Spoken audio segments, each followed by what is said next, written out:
तो दोस्तों हमने पहले वाले अध्याय के अंदर हम संविधान निर्माण के अपना जो अध्याय चल रहा है इसके बारे में हमने पढ़ा कि क्या जरूरत होती है, और उसके अंदर हम एक घटना लिए थे, एक संविधान, लोकतांत्रिक संविधान लिए थे दक्षिण अफ्रीका के। तो अब हम 2.2 जिसके अंदर हम पढ़ने वाले हैं संविधान, हमें संविधान की जरूरत क्यों, आखिरकार संविधान की जरूरत क्यों पड़ रही है। तो इसके अंदर संविधान की जरूरत इसलिए पड़ती है कि किसी भी कार्य को या किसी भी शासन व्यवस्था को या किसी भी देश को चलाते हैं, जैसे ही मैंने आपको एक बताया था उदाहरण, किसी भी गेम को आप ले लीजिए, उससे किस प्रकार से खेलेंगे, क्या क्या उसमें रूल्स होंगे, तो उन रूल्स का एक सम्मिलित रूप ही संविधान होता है। तो उसी के बारे में हम यहाँ पर भी पढ़ेंगे कि हमें एक संविधान की जरूरत क्यों है और संविधान क्या करता है। ऐसा हम इस बात को हम दक्षिण अफ्रीका के उदाहरण से समझ सकते हैं। हमने सभी जो दक्षिण अफ्रीका है उसके बारे में हमने समझा कि जो गोरे थे वहां पे आए थे और उन्होंने अपनी मनमानी के रूप में और अपनी जो तानाशाह है जैसी स्थिति उन्होंने उत्पन्न कर दी थी, वो अपनी मन मर्जी के हिसाब से कानून व्यवस्था वहां पर ला रखे थे, जिससे जो लोग थे अश्वेत थे और जो भारतीय मूल के निवासी थे वो उन सभी को ऐसा कोई अधिकार नहीं था कि वो कुछ कर पाए। उन्हें सिर्फ नीचे जिया जाता था और जो वो कहते थे उस प्रकार से करना पड़ता था। तो आप वहां पे समझ सकते हैं कि उन्होंने जब संघर्ष किया और उसके बाद में दोनों पक्षों की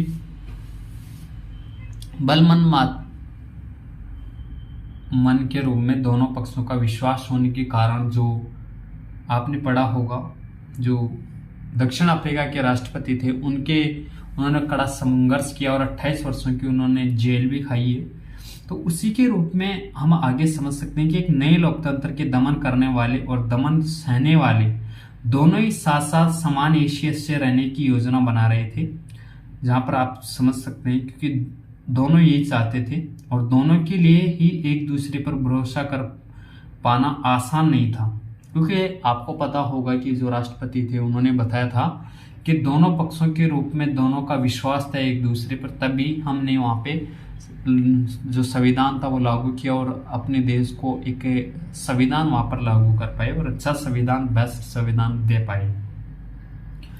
उसी में है कि आगे भरोसा करना आसान नहीं था, उनके अंदर अपने अपने किस्म के डर थे, वे अपने हितों की रखवाली भी चाहते थे और बहुसंख्यक अश्वेत इस बात से चौकसे थे कि लोकतंत्र में बहुमत के शासन वाले मूल सिद्धांत से कोई समझौता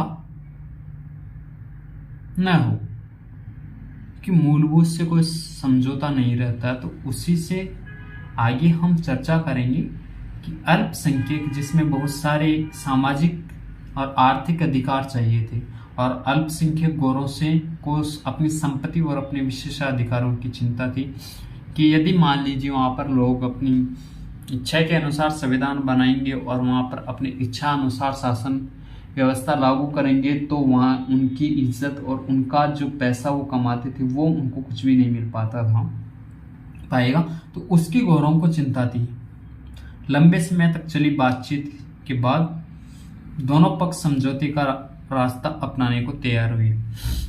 दोनों पक्ष थे, उन्होंने समझौता अपनाने की लिए समझौता किया कि हाँ हम इसके ऊपर विचार करते हैं, और उसमें यह था कि एक व्यक्ति एक वोट को मान गए।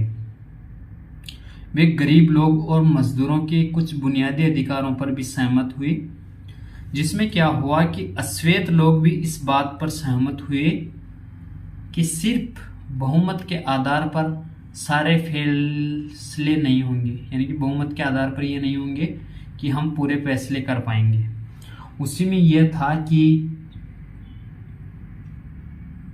वे इस बात पर सहमत हुए कि बहुमत के जरिए अश्वेत लोग अल्पसंख्यक गोरों की जमीन जायदाद पर कब्जा नहीं करेंगे। यह था कि गोरों की जो जमीन जायदाद उन्होंने ले रखी है उस पर जो अश्वेत लोग हैं वो कब्जा नहीं करेंगे कि नहीं ये हमारी जमीन है। और इस प्रकार से यह समझौता आसान नहीं था। इस समझौते को लागू करना और भी कठिन था। इसे लागू करने के लिए पहली जरूरत थी कि वे एक दूसरे पर भरोसा करें। अगर वे एक दूसरे पर भरोसा कर भी ले तो क्या गारंटी कि भविष्य में इसे तोड़ा नहीं जाएगा। देखिए, भरोसा बहुत ही, फिर मैं खतरनाक शब्द का प्रयोग करूंगा इसमें, कि बहुत ही एक सम्मानजनक और उसका महत्व बहुत ज़्यादा रहता है विश्वास का, ईमानदारी का। कि अभी जिस प्रकार से जनता से पूछा गया और जो दोनों पक्ष थे उन्होंने अपनी अपनी बात रखी कि हाँ हम भरोसा करेंगे, लेकिन आज आप देखते होंगे कि भरोसा करना बहुत मुश्किल हो जाता है।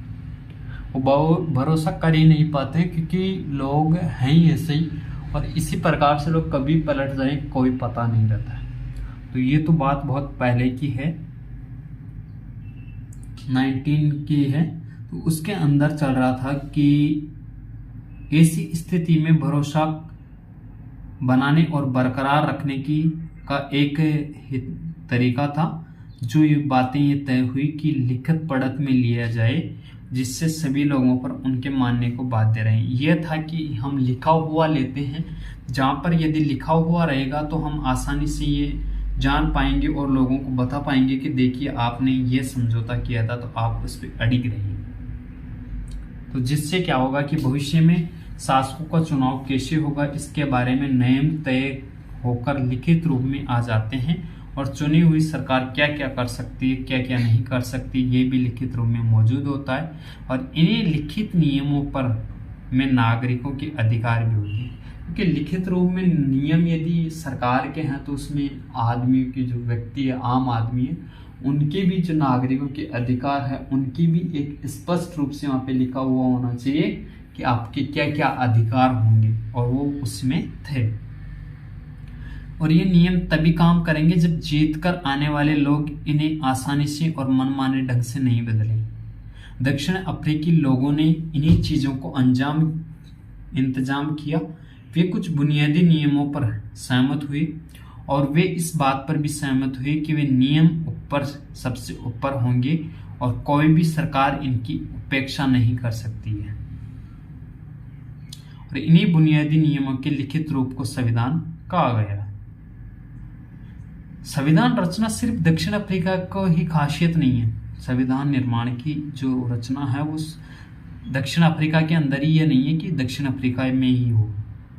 हर देश में अलग अलग समूह के लोग रहते हैं, और संभव है कि उनके रिश्ते दक्षिण अफ्रीका के गोरे और कालों जितने कटुतापूर्ण नहीं हो, पर दुनिया भर में लोगों के बीच विचारों और हितों में फर्क रहता है। लोकतांत्रिक शासन प्रणाली हो या न हो, पर दुनिया के सभी देशों को ऐसे बुनियादी नियमों की जरूरत होती है। और ये बात सिर्फ सरकारों पर ही लागू नहीं होती है, हर संगठन के कायदे कानून होते हैं और संविधान होता है। इस तरह आपके इलाके का भी कोई क्लब हो, सरकारी संगठन हो, या फिर राजनीतिक दल हो, या कुछ भी हो, तो उसका एक संविधान रहता है, यानी कि वहाँ की एक पॉलिसी होती है जिसे आप कोड ऑफ कंडक्ट मानते हैं कि उसमें क्या क्या चीजें होती है, और वही कॉन्स्टिट्यूट होता है, यानी कि संविधान का रूप लेता है। तो इसमें आप अपने इलाके के बारे में आप थोड़ा सा जान सकते हैं, और वहाँ के बारे में आप यहाँ पे विस्तार से अपने दोस्तों के साथ में भी चर्चा कर सकते हैं कि वहाँ पे क्या ऐसा है, और यदि है तो उसमें क्या क्या है, और आप उसमें क्या बुराई देख पाते हैं और किस प्रकार से। तो उन सभी की आप चर्चा कर सकते हैं। इसी के अंदर हम संविधान लिखित नियमों की ऐसी किताब है जिसके किसी देश में रहने वाले सभी लोग सामूहिक रूप से मानते हैं। संविधान सर्वोच्च कानून है जिससे किसी क्षेत्र में रहने वाले लोग, जिन्हें नागरिक कहा जाता है, के बीच, यानी कि उन लोगों के बीच आपसी संबंध तय होने के साथ साथ लोगों और सरकार के बीच संबंध तय होते हैं। और इसी में क्या हो रहा है कि यदि वहां पे जो संबंध तय होते हैं, तो उसी में हम ये भी समझेंगे कि वहां के जो लोग हैं उसमें क्या क्या तय हुई, और संविधान में काम करता है। इनके जो प्रमुख आपको टॉपिक है, 4 हैं, उनमें आपको अच्छे से समझ में आएगा।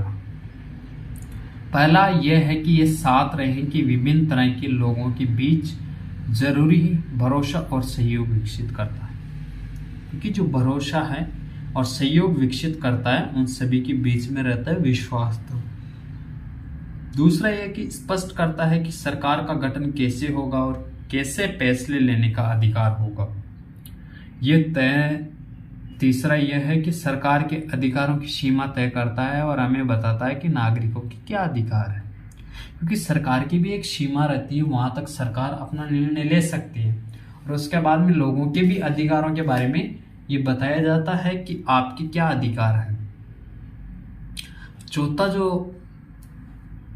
है उसमें यह है कि अच्छे समाज के गठन के लिए लोगों की आकांक्षाओं को व्यक्त करता है।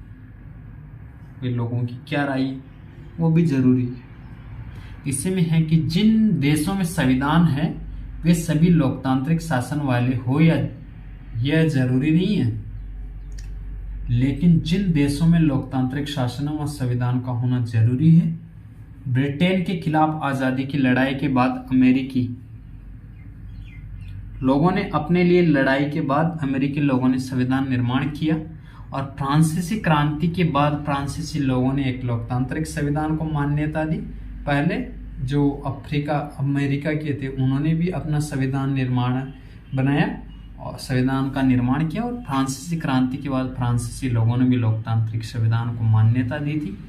इसके बाद ये चलन हो गया कि लोकतांत्रिक शासन व्यवस्था में एक लिखित संविधान होना जरूरी है। अब ये तो हुआ कि संविधान की जरूरत क्यों है, कि यदि लोकतांत्रिक देश है तो उसका एक संविधान होना जरूरी है। अब आगे पढ़ते हैं इसमें भारतीय संविधान का निर्माण। अब हमने पढ़ लिया है कि हमें संविधान की क्यों जरूरत होती, तो क्यों नहीं अपने भी देश में संविधान हो। तो उसके बारे में हम पढ़ लेते हैं कि भारतीय संविधान का निर्माण, जिसमें हम सबसे पहले हम थोड़ा सा पहले पढ़ेंगे और उसके बाद में हम बात करेंगे वल्लभ भाई झावर भाई पटेल पर और सरोजिनी नायडू जी पर। तो हम पहले बात करते हैं दक्षिण अफ्रीका को ही की तरह भारत का संविधान भी बहुत कठिन परिस्थितियों के बीच बना है। जैसे विशाल और विविधता भरे देशों के लिए संविधान बनाना आसान काम नहीं था। भारत के लोग तब गुलाम की हैसियत से निकालकर नागरिक की हैसियत पाने जा रहे थे। देश ने धर्म के आधार पर हुए बंटवारे का विभीषिका झेली थी, क्योंकि भारत और पाकिस्तान के लोगों के लिए बंटवारे भारी बर्बादी और दहलाने वाला अनुभव था, क्योंकि विभाजन से जुड़ी हिंसा में सीमा के दोनों तरफ कम से कम 10 लाख लोग मारे जा चुके थे। 10 लाख लोग मारे जा चुके थे, तो उन्हीं में यह था कि एक बड़ी समस्या उत्पन्न हो गई थी और अंग्रेजों ने देशी रियासतों के शासकों को यह आज़ादी दे दी थी कि वे भारत या पाकिस्तान जिसमें इच्छा हो अपनी रियासत का विलय कर दें और स्वतंत्र रहें। इन रियासतों का विलय मुश्किल और अनिश्चय भरा था। जब संविधान लिखा जा रहा था तब क्या हुआ कि तब देश का भविष्य इतना सुरक्षित और चैन भरा नहीं था जितना आज है। संविधान निर्माताओं को देश के वर्तमान और भविष्य की चिंता थी। अब उसके अंदर हम जो बात करने वाले थे उसमें वल्लभ भाई जी के बारे में। तो 1875 से 1950 तक हुआ, और जो वल्लभ भाई थे उनका जन्म तो गुजरात में हुआ, और अंतरिम सरकार में गृह व सूचना एवं प्रसारण मंत्री थे। गृह मंत्री थे, सूचना मंत्री, प्रसारण मंत्री, सूचना एवं प्रसारण मंत्री वल्लभ भाई पटेल थे। और वकील और देखिए भैया सरदार वल्लभ भाई पटेल, वही है वल्लभ भाई झावर भाई पटेल इनका पूरा नाम था। और वकील और बारदोली किसान सत्याग्रह के नेता भी थे। जो वकील और बारदोली किसान सत्याग्रह के नेता हैं और भारतीय रियासतों के विलय में निर्णायक भूमिका, और बाद में उप प्रधानमंत्री भी ये बने थे। भारत के स्वतंत्र भारत के उप प्रधानमंत्री, पहले उप प्रधानमंत्री थे सरदार वल्लभ भाई पटेल, सर वल्लभ भाई झावर भाई पटेल। ठीक है, आगे बात कर लेते हैं सरोजिनी नायडू पर, जो आप यहाँ पे तस्वीर में आपको दिख रहा होगा सरोजिनी नायडू। तो उनका था जन्म था 1879, यानी कि ये सरदार वल्लभ भाई पटेल के बाद में जन्मे हुए थे, और 1949 यानी कि देश आज़ाद होने के बाद में इनकी मृत्यु हुई थी। और जन्म आंध्र प्रदेश के अंदर हुआ था, और ये एक तरह से कवियत्री भी थी और लेखिका और राजनीतिक कार्यकर्ता भी थी। कांग्रेस की अग्रणी महिला नेता थी और बाद में उत्तर प्रदेश की राज्यपाल इन्हें ही बनाया गया था। सरोजिनी नायडू को पहली उत्तर प्रदेश की पहली उप राज्यपाल इन्हें बनाया गया था। इसमें हम थोड़ी सी चर्चा कर लेते हैं कि संविधान निर्माण का रास्ता। सारी मुश्किलों के बाद भारतीय संविधान निर्माताओं का एक बड़ा लाभ था। दक्षिण अफ्रीका में जिस तरह संविधान निर्माण के दौर में ही सारी बातों पर सहमति बनानी पड़ी, वैसी स्थिति उस समय के भारत में नहीं थी। और भारत में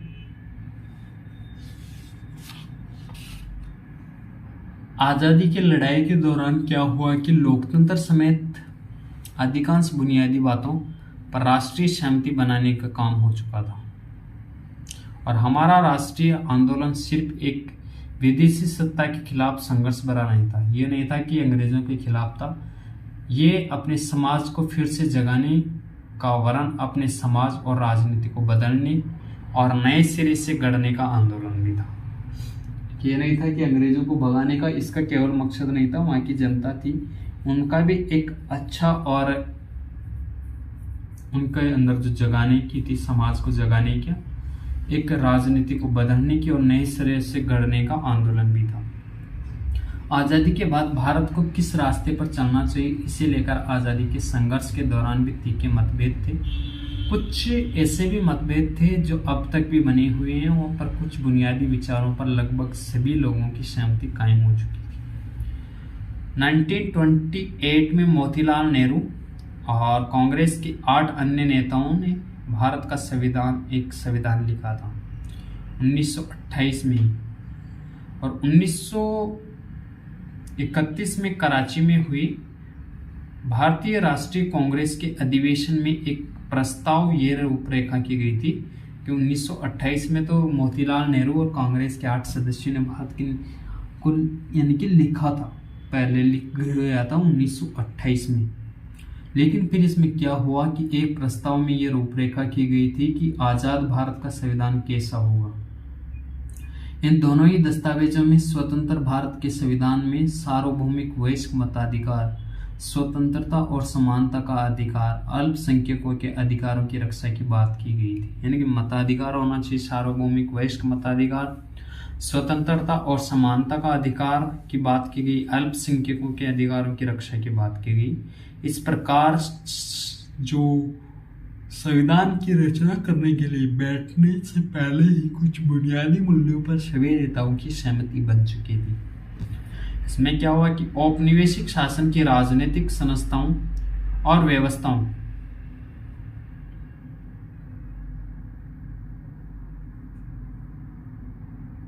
को जानने समझने से भी नई राजनीतिक संस्थाओं का स्वरूप तय करने में मदद मिली है।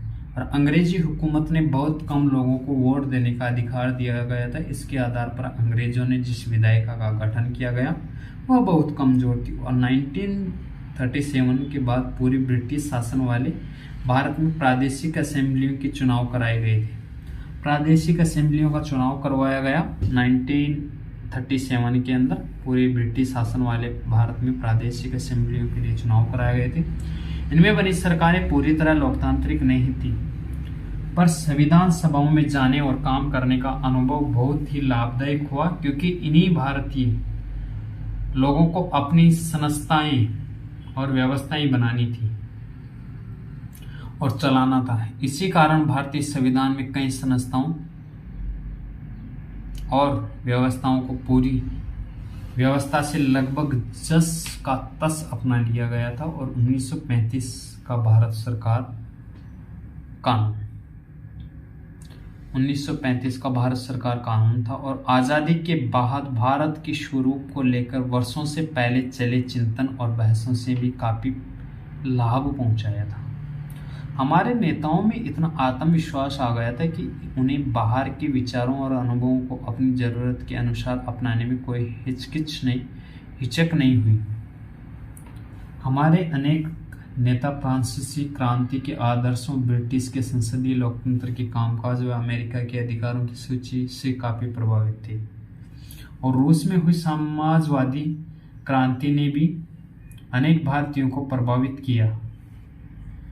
वे सामाजिक व आर्थिक समता पर आधारित व्यवस्था बनाने की कल्पना करने लगे थे। लेकिन वे दूसरों की सिर्फ नकल नहीं कर रहे थे, हर कदम पर वे ये सवाल जरूर पूछते थे कि क्या ये चीजें भारत के लिए उपयुक्त होगी, और इन सभी चीजों को हमारे संविधान के निर्माण में मदद की। अब इसी में हम थोड़ा सा डॉक्टर एपीजे अब्दुल कलाम आजाद है उससे पहले की बात कर लेते हैं। उनसे पहले की थी अबुल कलाम आजाद के, यानी कि 1888 सन 1958, यानी कि अबुल कलाम आजाद की बात कर रहे हैं। जन्म सऊदी अरब में हुआ था। शिक्षाविद, लेखक और धर्मशास्त्रियों के ज्ञाता थे। अरबी के विद्वान थे और कांग्रेस नेता और राष्ट्रीय आंदोलनों में अग्रणी भूमिका इनकी थी। मुस्लिम अलगाववादियों राजनीति के विरोधी, बाद में पहले केंद्रीय मंत्रिमंडल में शिक्षा मंत्री।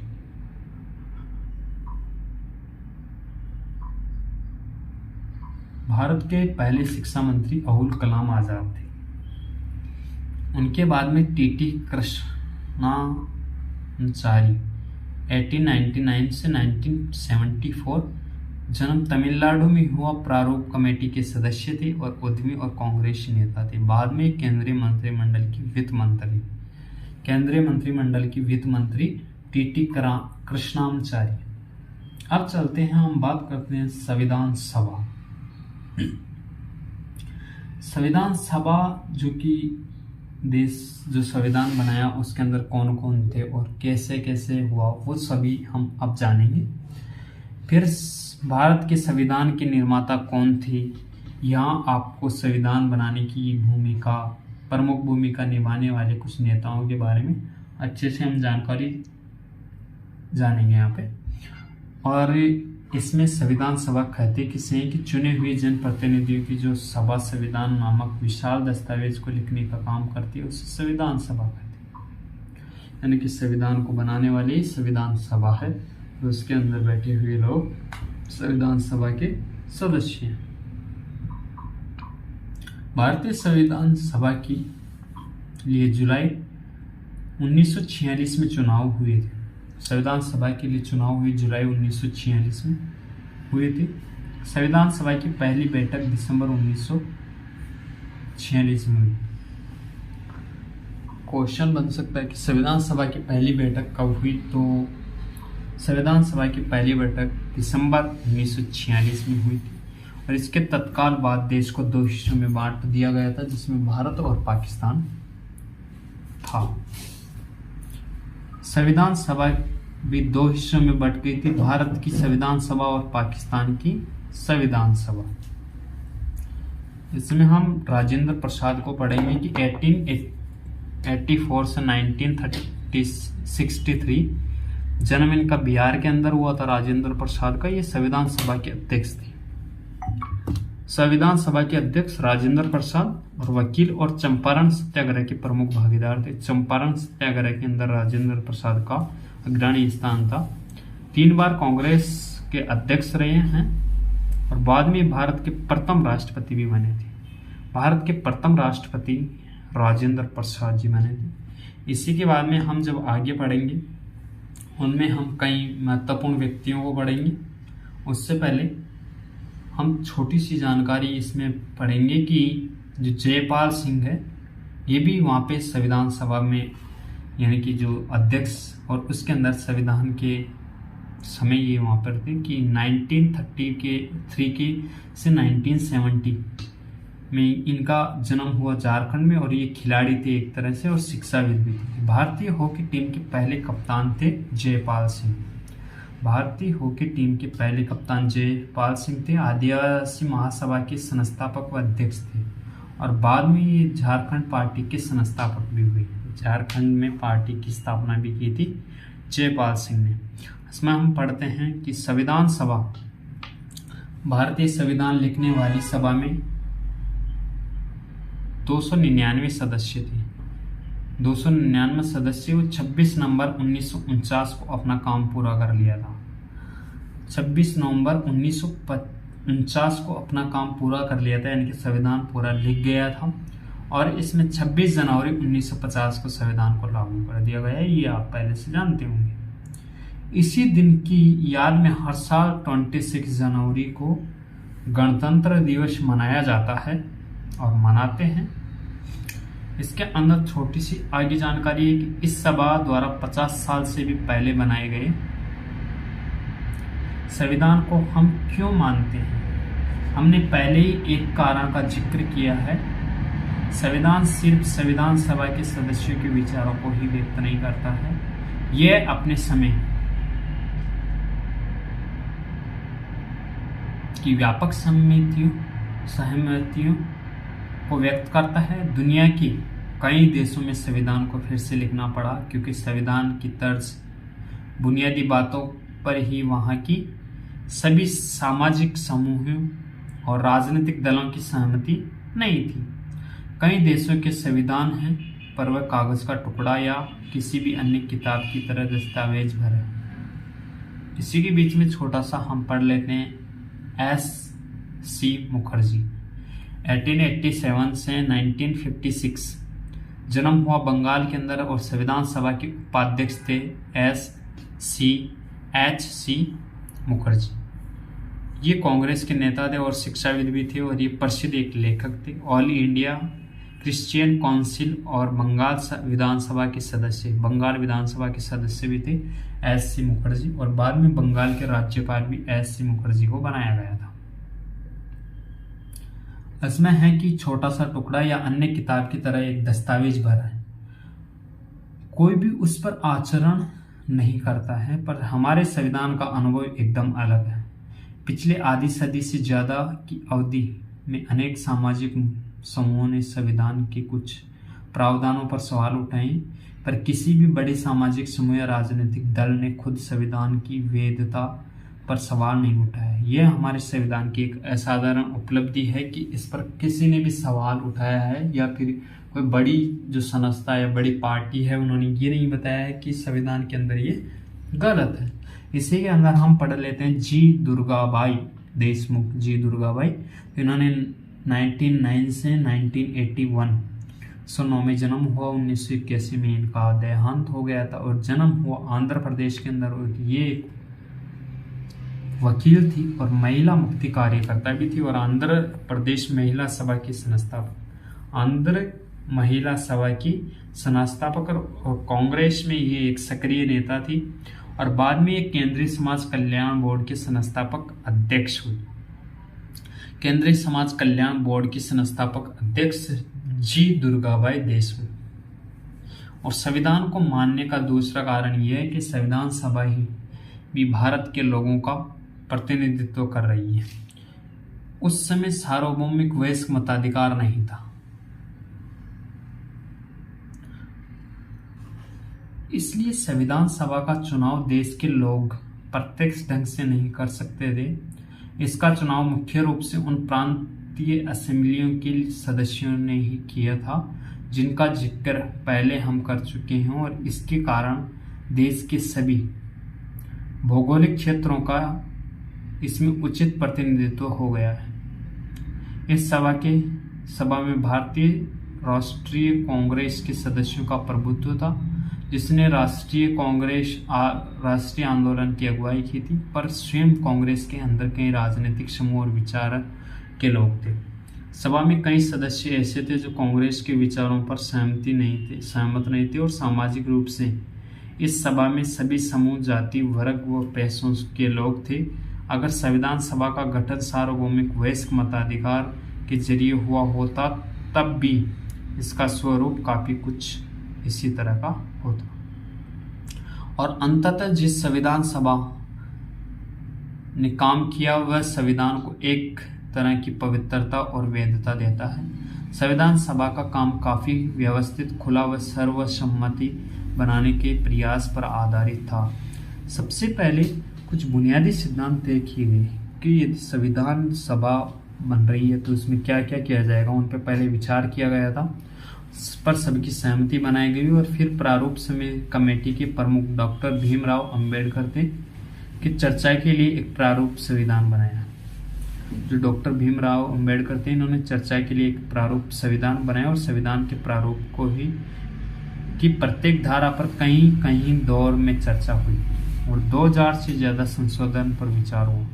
कि संविधान जब बन रहा था तो प्रारूप समिति की कमेटी के जो अध्यक्ष थे डॉक्टर भीमराव अंबेडकर, तो उनके समय में भी 2000 से ज्यादा संशोधन हुआ। उसके बाद में 3 वर्षों में कुल 114 दिनों की गंभीर चर्चा हुई। 3 वर्षों में 114 दिनों तक गंभीर चर्चा हुई और सभा में पेश हर प्रस्ताव, हर शब्द और वहां की गई हर बात को रिकॉर्ड किया गया और संभाला गया। ऐसे कॉन्स्टिट्यूएंट असेंबली डिबेट्स नाम से 12 मोटे मोटे खंडों में प्रकाशित किया गया। जो वहाँ पे हुई सभा और उसके अंदर जो भी 114 दिन तक गंभीर चर्चा हुई, उन्हें कॉन्स्टिट्यूएंट असेंबली डिबेट नाम से 12 मोटे मोटे खंडों में प्रकाशित किया गया और इन्हीं बहसों से हर प्रस्ताव या प्रावधान के पीछे की सोच और तर्क को समझा जा सकता है और संविधान की व्याख्या के लिए भी इस बहस का दस्तावेजों का उपयोग या प्रयोग किया गया था। तो इन सभी के बारे में हम आगे चर्चा कर रहे हैं। इसके अंदर जब हम पढ़ेंगे कि संविधान की बुनियादी मूल्य, आज के हमने पढ़ा कि संविधान की जरूरत क्यों होती है, तो इस प्रकार से आप पढ़ सकते हैं और आगे के जो हम एक अध्याय और लेके आएंगे पार्ट, उसमें पूरा कवर करेंगे। उसके बाद में हमारे संविधान वाला चैप्टर क्लोज होगा।